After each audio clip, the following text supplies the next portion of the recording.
Hello, welcome to my channel with a new blog. আজকের ব্লগটা হচ্ছে সরস্বতী পুজোর ব্লগ। চলো দেখে নিই সরস্বতী পুজোর দিন আমরা সকাল থেকে কী করলাম। সকালে উঠেই প্রথমে চলে গেলাম কুহুর স্কুলে। রেডি ফেডি হয়ে কুহুকে শাড়ি পরিয়ে নিজে শাড়ি পরে চলে গেলাম কুহুর স্কুলে। সেখানে গিয়ে দেখলাম একটা বাচ্চার হাতে খড়ি হচ্ছিল, আর ব্রাহ্মণ শেখাচ্ছিলেন বাচ্চাটিকে যে সকালে উঠিয়া আমি মনে মনে বলি, সারাদিন আমি যেন ভালো হয়ে চলি, আদেশ করেন যাহা মোর গুরুজনে, আমি যেন সেই কাজ করি ভালো মনে। যাক, এটা দেখে তো খুবই ভালো লাগলো। তারপর আমরাও পুষ্পাঞ্জলি দিলাম। পুষ্পাঞ্জলি দেওয়ার পরে হোম হচ্ছিল। স্কুলের মিসেদের সাথে বসে আমরাও সবাই মিলে হোম দেখলাম। তারপর হোমে টিপ পরিয়ে দিলেন ঠাকুরমশাই। তারপর একটু ফটো সেশন করে নিলাম কুহুর বন্ধুদের সাথে। তারপর চলে এলাম পাড়ার পুজোয়। পাড়ার পুজো অর্থাৎ আরশিনগর পুজো কমিটির পুজো। এখানে পুজোর দায়িত্ব আমার আর আমার এক কাকিমার। আমরা দুজনে মিলেই এখানে সমস্ত কিছু করি। সঙ্গে থাকে অনেক ভাই দেওর, সবাই থাকে, সবাই মিলে সব কিছু সামলাই। কিন্তু মেইন পুজোর যে দায়িত্ব সেগুলো আমি আর কাকিমাই সামলাই। আর দেখো কত কচি কাছে আমার সাথে সবাই বসে পুজো দেখছে। এরা সব আমার কাছে থাকতে খুব ভালোবাসে, কেন জানি না। বাচ্চা আমিও খুব ভালোবাসি, আর আমাকেও বাচ্চারা খুব ভালোবাসে। সবাই মিলে যথারীতি পুজো দেখছিলাম। তারপরে পুষ্পাঞ্জলির পালা। একে একে সবাই পুষ্পাঞ্জলি দিয়ে নিলাম। আমি যেহেতু কুহুর স্কুলে পুষ্পাঞ্জলি দিয়ে এসেছি, তাই আমি আর দ্বিতীয়বার দিলাম না, কারণ পুষ্পাঞ্জলি দিয়ে এসে আমি একটু খেয়েও নিয়েছি। দেখো ঠাকুরটা কত বড়, অনেক বড়। আমাদের এই কাটোয়ায় সবচেয়ে বড় সরস্বতী ঠাকুর এই আরশিনগর সরস্বতী কমিটিই আনে। আর সরস্বতী পুজোর দিনের স্পেশাল মেনু কি সেটা তো তোমরা সবাই জানো। খিচুড়ি, বেগুনি, ছ্যাঁচড়া, চাটনি, পায়েস, মিষ্টি। আহ, জমিয়ে পেট পড়ে খেলাম। সারাদিন পর যখন বাড়ি ফিরলাম, তখন এসে বাড়িতে ঢুকে তো আমি অবাক। সারাদিন অরি ছিল না, খুব মনটা খারাপ। আজকে সরস্বতী পুজো সঙ্গে ভ্যালেন্টাইন্স ডে, দুটো দিনই আমার একেবারে বেকার গেল, অরিকে ছাড়াই গেল। শুধু কুহুকে নিয়ে নিয়ে সারাদিন ঘুরলাম, মনটা একটু খারাপই ছিল। তারপর বাড়ি গিয়ে তো দেখছি অবাক, কত কি সারপ্রাইজ আমার জন্য অপেক্ষা করছে।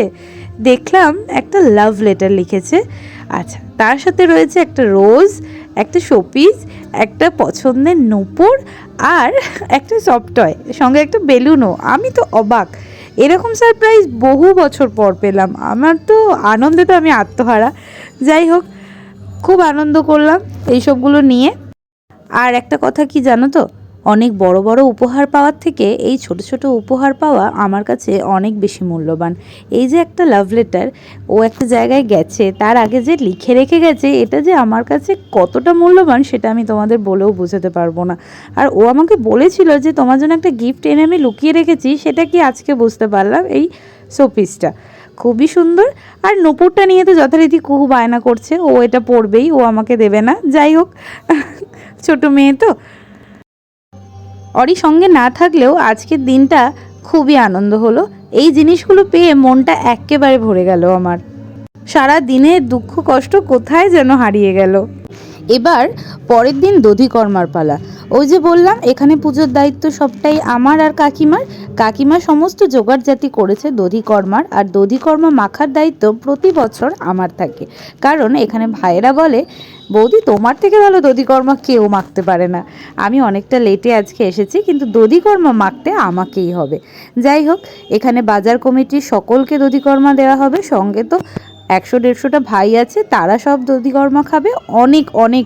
আর সঙ্গে রাস্তায় যারা আসছেন, মাকে দেখতে দেখতে যাচ্ছেন, তাদেরকেও ফল প্রসাদ দিতে হবে। তাই বসে গেলাম দধিকর্মা মাখতে। একসাথে প্রায় 10 কেজি মাখছি, এরপরে আরও 10 কেজি মেখেছিলাম। সেই দধিকর্মা মেখে সবাইকে বিতরণ করার দায়িত্ব আমার আর কুহুর। সঙ্গে কুহুর একটি দাদাও আছে। ওরা দুজনে মিলে খুব উৎসাহ নিয়ে দধিকর্মা সকলকে বিলি করেছিল। প্রায় 15 কেজি চিড়ে, তার সাথে 10 কেজি দই, 5 কেজি দুধ, তাছাড়া কলা, মিষ্টি, গুড় এইসব তো আছেই। সঙ্গে ছিল কুচো ফল। সমস্ত কিছু দিয়ে দধিকর্মা মাখতে বসলাম। মাখতে আমার প্রায় 15 থেকে 20 মিনিট টাইম লাগলো। এখানে কাকিমা দেখো ষষ্ঠীর ফোঁটাও দিয়ে দিল, কারণ আজকে শীতলা ষষ্ঠীর পুজো। আজকের দিনে নিয়ম হচ্ছে আমাদের বাড়িতে রান্না করতে নেই, কাল রান্না করে রেখে দিতে হয়, সঙ্গে গোটা সিদ্ধ রান্না করে রেখে দিতে হয়। আর কালকের ভাতেই জল ঢেলে সেই পান্তা ভাত, তার সাথে গোটা সিদ্ধ আজকে খেতে হয়। কথায় আছে শরীরকে শীতল রাখতেই এই পুজো করতেন আগেকার দিনের মানুষ। আর ষষ্ঠীর ফোঁটা সমস্ত বাচ্চাদেরকে আজকের দিনে দিতে হয়। আমরা মায়েরা সবাই সকাল থেকে উপোস করে থাকি, ষষ্ঠী পুজো করে ষষ্ঠীর ফোঁটা নিয়ে তবে আজকে আমরা খেতে পারি। যাই হোক, সকলের জন্য দধিকর্মা মাখতে খুবই ভালো লাগছে। দেখো, কুহু প্রচণ্ড এক্সাইটেড, পারলে ওই মেখে দেয় দধিকর্মাটা। আর দধিকর্মা বিতরণ করতে গিয়ে তো খানিক যুদ্ধ লেগে গেল ওর আর দাদার মধ্যে, কান্নাকাটিও হলো বেশ খানিকটা, কারণ দাদা দুটো করে বাটি মানুষকে দিয়ে দিচ্ছে, ও দিতে পারছে না। আহারে বেচারার কি দুঃখ। যাই হোক, আমাদের এখানে সরস্বতী পুজোর পরের দিন কি নিয়ম তোমাদের সাথে তো শেয়ার করলাম। তোমাদের ওখানে কি ষষ্ঠী পুজো আছে? যদি থাকে আমাকে কমেন্টে জানাতে কিন্তু ভুলো না। আর তোমাদের যদি আমার ভিডিও ভালো লেগে থাকে তাহলে কিন্তু অবশ্যই চ্যানেলটি সাবস্ক্রাইব করে দিয়ে আমার পাশে থেকো। আর তোমরা আরও কীরকম ভিডিও দেখতে চাও সেটাও আমাকে কমেন্টে জানাতে ভুলো না। যারা সম্পূর্ণ ভিডিওটি দেখলে তাদেরকে অসংখ্য ধন্যবাদ। খুব তাড়াতাড়ি ফিরে আসবো পরবর্তী ভিডিও নিয়ে। Bye bye.